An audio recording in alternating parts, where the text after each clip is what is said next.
সরকার change হয়, রাজনৈতিক দল চেঞ্জ হয়, কিন্তু দালালি প্রক্রিয়া ঠিক থেকে যায়। কিছুদিন আগে সুনামগঞ্জে একটা গণশুনানির আয়োজন হয়, সেখানে সরকারি, আধা সরকারি, স্বায়ত্তশাসিত বেশ কিছু দপ্তরে দুর্নীতির অভিযোগ ওঠে।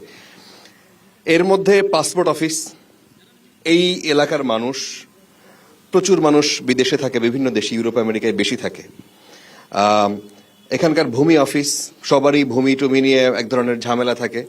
তারপরে শিক্ষা অফিস, এখানকার স্বাস্থ্য ব্যবস্থা, হাসপাতাল, পানি উন্নয়ন বোর্ড, বিআরটিএ, কৃষি অফিস, সমাজসেবা, পৌরসভা, এলজিইডি, সড়ক, জনপথ, প্রত্যেকটা দপ্তরে এরকম 56টা অভিযোগ পাওয়া যায়।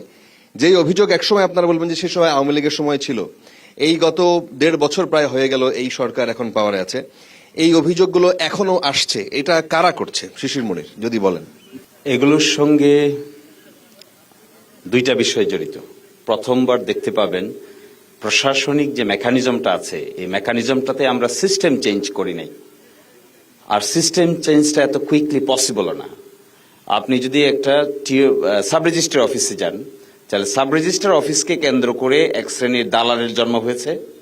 সাব রেজিস্ট্রার অফিসকে কেন্দ্র করে আশেপাশে আরো অনেক উচ্ছিষ্টভোগীর জন্ম হয়েছে। একইভাবে আপনি ডিসি অফিসে যাবেন, ডিসি অফিসে গিয়েও দেখবেন এক ধরনের উচ্ছিষ্টভোগী আছে। এই যে দালাল প্রক্রিয়া, এই দালাল প্রক্রিয়া নির্মূল না করলে মানুষ তার সুবিধা ভালো করে পাবে না। কিন্তু অভিযোগ থাকে যখন রাজনৈতিক দল, যখন যে পাওয়ারে, এখন কোন দল ওইভাবে পাওয়ার নাই, সুতরাং ওইভাবে আমি বলছি আপনাকে, সে উত্তর দিব। সেটার অর্থটা হলো, এই দালাল প্রক্রিয়ার লোকগুলো কারা? তাহলে এরা কারা? সরকার চেঞ্জ হয়, রাজনৈতিক দল চেঞ্জ হয়, কিন্তু দালালি প্রক্রিয়া ঠিক থেকে যায়। এটা কি করে ঠিক থাকে? এরা কারা? আপনি আইডেন্টিটি খুঁজে দেখবেন, থানার সঙ্গে এক ধরনের কোঅপারেশন আছে, অফিসের সঙ্গে এক ধরনের কোঅপারেশন থাকে, ডিসি অফিসের সঙ্গে এক ধরনের কোঅপারেশন থাকে, ইউনো অফিসের সঙ্গে এক ধরনের কোঅপারেশন থাকে। তারা আবার বিভিন্ন জায়গায় বিভিন্ন রাজনৈতিক দলের পজিশন হোল্ড করে থাকেন।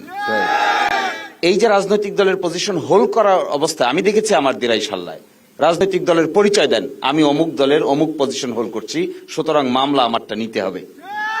আরেকজনকে বলেন যে আমি অমুক দলের অমুক পজিশন হোল্ড করছি, মামলা আমারটাও নিতে হবে। তাহলে এখন ওসি সাহেব কি করবেন?